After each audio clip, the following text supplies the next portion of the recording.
אני באמת לא רוצה להישמע גאוותן, אבל הייתי בחנוכת בית כנסת באוהיו.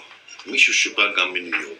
ניגש אליו כושי, ואומר לו, תגיד לי, היה פה מקודם, בטיסה הקודמת, בן אדם קבוע, מרהיב ביופיו.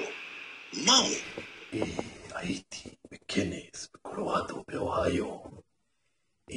רק לציין, אני הרב הראשי לישראל, הרב יונה מצגר. כמובן שהיום אני בדימוס.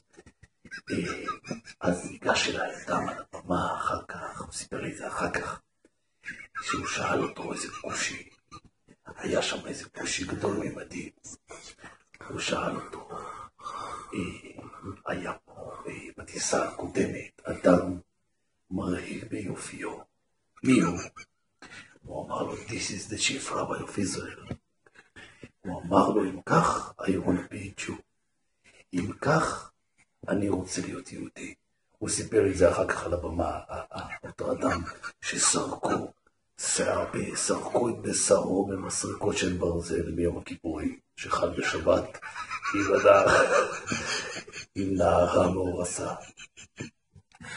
אז מה לעשות שאני יודע אנגלית, ועמיתי לא יודע אף מילה. אז ככה יצא שאני מרהיב ביופיו.